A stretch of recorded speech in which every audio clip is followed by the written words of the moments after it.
For so many people, just being able to get outdoors is a nice way for us to escape, at least for a little bit, all of the stresses in our life. But for those that have been diagnosed with breast cancer, it's not so easy for them to be able to escape the concern and the worry. But one organization is helping them try to take the anxiety out of some of that stress. With us now, we're excited to bring in Molly MacDonald. She is founder of the Pink Fund. Molly, it is so great to have you with us. We appreciate you taking time. Thank you for having me. I love the Pink Fund and the work that you do, but for those that may not be familiar, give us a little bit of history on the organization. So the Pink Fund was born from my own personal experience in the spring of 2005. I received a surprise breast cancer diagnosis on April 1st during a time of job transition. Oh. And that diagnosis basically derailed my job opportunity and left me unemployed and unemployable while I underwent 6 months of treatment. And without my paycheck and the addition of a COBRA premium of $1,300 a month, our family fell into what is known as cancer-related financial toxicity. I had been through a financially devastating divorce some years earlier, and I had no savings, no child support, and no alimony to financially bridge this challenge we were facing. So within 3 months, my home went into foreclosure. And every 58 days, my car creditor would call and ask if I was planning to make a payment or should they plan to repo my car. The utility companies wanted to shut me off by August. And by September, I was standing in line at a church basement for food to help feed my family. And that summer, while I was in treatment, I met a lot of other working women like myself who were having similar challenges and considering the most egregious act of all, which was stopping treatment and going back to work. If it was a choice between having a roof over their head and feeding their family, what were they going to do? Many of them decided to put their homes on the market, pull a kid home from college. They were making really long-term financially unwise decisions potentially. So when I met with the social worker where I was being treated to ask if I could get help, she just looked at me blankly and I had this epiphany. Like, okay, if I can't get help, I'm going to give help. And so together with my new husband, we launched this grassroots organization out of our kitchen. We actually traded our kitchen table for our heart and ribbon logo because I had no money. And the graphic designer loved our mid-century modern table. So, oh my goodness. Yeah. So then by now, we have paid out over $5 million in bills to patients' creditors for housing, transportation, utilities, and insurance. Wow, what a journey you have been on. Can I ask you, how is your health today? My health is good, but the reality is that 30% of women with the type of breast cancer that I have, which is estrogen receptor positive, can experience a recurrence in their lifetime. And so with that too, Molly, is it always in the back of your mind, that anxiety and that concern? Well, it's hard for me to be around survivors in some situations because that anxiety kind of bubbles up. But on the other hand, I also know that I have been really privileged to be healthy all these years. Women half my age are dying from this disease. And the work that I do also is a huge blessing, not only to me, but to all the hundreds, thousands of women and families we've helped. We're talking with Molly MacDonald. She is the founder for the Pink Fund, and I'm so sorry for the journey that you've been on. But since then, I think your awareness is really helping. Your story is raising the awareness, but also trying to bridge that gap, because in the middle of trying to be concerned about getting healthy, you shouldn't have to worry about putting food on the table at the same time. It's really a challenge. What I talk about all the time is that when your health insurance deductibles and copays collide with lost income, families and patients are facing some very, very serious challenges and about to go over the cliff. And what we try to do at the Pink Fund is provide a 90-day financial bridge to help make some of those non-medical, non-negotiable bill payments directly to their creditors, removing that worry so that they can focus on their treatment. And with that as well, when you are able to connect with some of the people that you've been able to help, how does that uplift you? What does that mean to you? Well, that is sort of the cherry on top for our entire small team. So every week, our patient program manager and patient navigator will send out email thank yous, or sometimes we'll get a snail mail card. And we've been told things like, I can sleep at night. I now can actually go to the grocery store without being worried that I can't make my house payment. I think the one that was most shocking that we received recently was a woman who had her mastectomy and told her oncologist she was not going to undergo the prescribed chemotherapy treatment because she couldn't afford not to work. So she applied for support from us and she received 90 days of a home payment, house mortgage payment, called her oncologist and said, I'm coming in for chemo. And he said, what changed your mind? And she said, the pink fund. Now I don't have to worry about that mortgage payment. Oh, what a blessing you've been to so many people. This is the problem with our healthcare system today as well, that some individuals are left and put in these positions that they do have to decide. I have an older sister who was going through a similar situation. She was doing, a career change, and her new insurance didn't kick in. She was diagnosed with cancer, and it was actually as part of the drug screening. In order to get the new job, something was off with her blood work. And so then you're in this limbo. And it's like you said, you've quit your other job, so you don't have the health insurance. Your new health insurance hasn't kicked in. You find out you have cancer. And the resources aren't out there for so many families. So you've been such a lifeline for so many people. And it has to at least lift your heart. But on the backside of this, there's got to be a way for us to fix this problem so other people don't continue to go through it. Well, I tell, there's so many disease states where the treatments are physically, mentally, emotionally toxic to patients and result in the inability to work. And I tell a lot of people, that they can R&D my program, my business model, which is rip off and duplicate, because we're not going to be able to solve all the problems for everybody, right?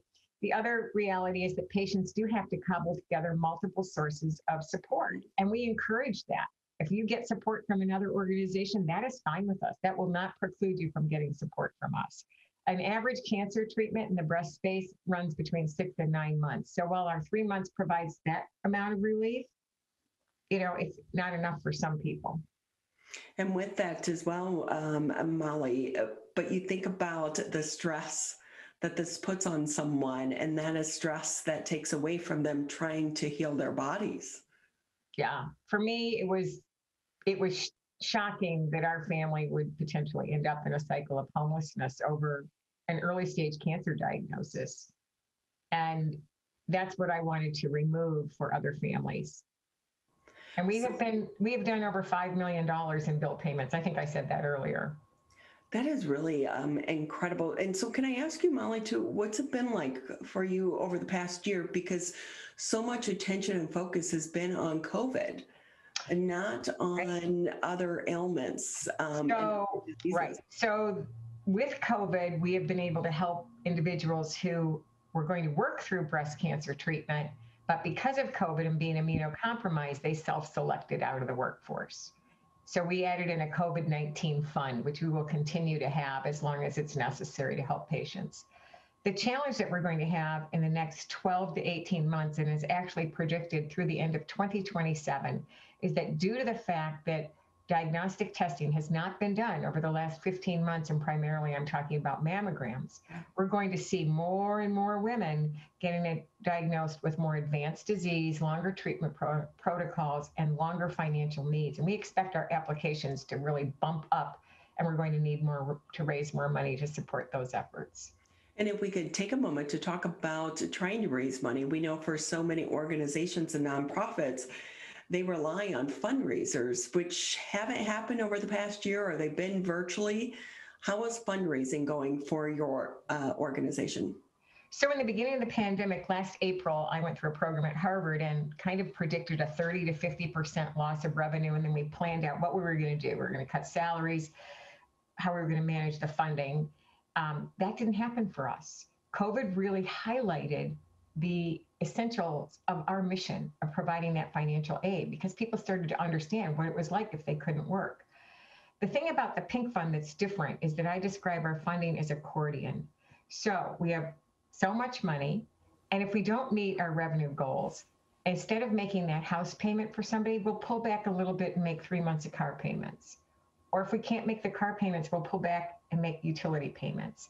And it's really interesting to hear the responses from the patients for whom those utility payments just provide what we call redemptive hope. A lot of them talk about the hope that just somebody else is helping them and it's off their plate. And for so many people, it's hard to ask for that help at times. Yes, it's the hardest thing for me when I went through it was really standing in line at a food bank. I was once the woman who had the groceries delivered. I lived that pretty high life that I say people gamble and buy lottery tickets to enjoy. But with the Pink Fund, patients can go through their patient navigator or social worker, but our application is right on our website under Get Help. So if that is something that they don't want to share that with them because it feels embarrassing, we've removed that barrier. You don't have to tell anybody. We're talking with Molly MacDonald. She is the founder for the Pink Fund.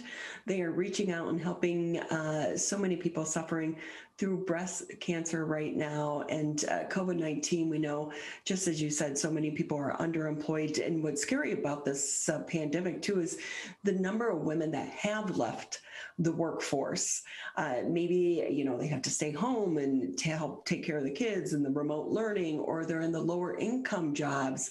And then they get this diagnosis, and it can be devastating to a family. And you're there to reach out and to help. And do you think, Molly, had you not been diagnosed with breast cancer and been through your journey, that you would have started this organization? No, I really consider a huge blessing. I have an entrepreneurial spirit. My dad was an entrepreneur in the city of Detroit. I worked for a lot of other companies, and I always kind of wanted to do my own thing, and I could never figure out what that might be. And a nonprofit was never on my radar. But when I identified this need, this huge gap in support, I just decided I could do it. And I had people tell me outright, "You're nuts. You're in line at the food bank. You can't pay your own bills. What makes you think you can pay somebody else's?" And it was really that power of belief. There's a book called The Biology of Belief about the brain and the power it has in moving you forward. So with that, you're listening to 89.3 WBLD Orchard Lake, 88.1 WBFH Bloomfield Hills, and you think about that. And so many people have been in the situation such as yours, maybe not with the breast cancer diagnosis, but struggling financially and feeling stuck, and they don't know how to get to the next step to get out of the system. But here you are in the middle of this, in line at a food bank, but yet knowing that you're going to be able to find a way to help other people. It really is such a journey, but such a story, and an uplifting story for all of us to learn from. Yeah, people ask me all the time about how I could do this, and I took it one day at a time. I had a lot of disappointments and setbacks in the beginning of starting the organization, but I just kept going. Fortunately, I worked at the Detroit Free Press, and the medical writer there, Pat Anstead-Kisfeld, launched us on October 2nd, 2006 with a front page story. So that really got us out there right out of the gate. But it took us years to get where we are now. I made vision boards, and I put certain partnerships on them. We are now in the 10th year of our partnership with Ford Motor Company through their Warriors in Pink program, and those donations are restricted solely to make transportation payments, which aligns with Ford's model of mobility, getting people to and from places they need to go. Oh, and we should let people know too, for so many people who feel like maybe their wallet is a little bit tight right now because of the pandemic and their family has undergone a financial change, but really donations, it could be $1, $5, $10, it all adds up. Right. So we have on our website, of course, if there's donate buttons, but $10 a month, will make a utility payment for somebody. $50 a month will make one car payment. The average car payment in this country is about $463. The average rent in this country is about $1,200. That's a lot of money. But if you were thinking about making a $100 donation a month, you could know that you would be able to make a rent or mortgage payment for one individual. And in Michigan, I do want to talk that we do have $250,000 in restricted funding for patients in Michigan right now that we'd like to get into the hands of their creditors before the end of the year. And so with that, Molly, just another minute or two here with you on the show before we say goodbye. What do you want people to know? How can they get involved? Or if someone out there is listening who maybe found out that they have breast cancer, but they've put treatment on hold because of the financial sacrifice that getting treatment could mean to them and their family, what do you want them to know? That there's help, that there are other resources besides the Pink Fund that we can share with them to apply for additional support. And that it's just pretty easy to apply. You just go under the Get Help tab. One of the qualifiers is that family household income must be at or below 500% of the federal poverty level, which allows us to loop in the middle class in certain zip codes. So, and that chart is readily available on our website. If people want to get involved and raise money, many people do third-party events, anything from pink outs to we have a bikini rally. We have people riding their bikes around, just raising money for a school event. Schools are coming to an end, or dancing, anything. They can contact us through info@thepinkfund.org. Also, because we're moved to a virtual platform for qualifying patients for support, if people are interested in understanding our process and volunteering, they're welcome to send that email, info@thepinkfund.org, and I will connect them with our patient navigator. We're so much stronger when we join together. And Yes. We thank you so much for sharing your journey with us as well. And again, anyone out there who wants to help, just go to their website, the Pink Fund. Again, Molly, thank you for your time. Thank you, Ronnie, and happy weekend. Happy weekend to you as well. And again, we can't say thank you enough for everything that you're doing for so many people. I know that it grew out of your own struggle and your own journey, but it makes it so much more powerful as well that you're willing to, have that leap of faith and go forward and make this happen. So Molly MacDonald, again, founder of the Pink Fund, thank you for your time.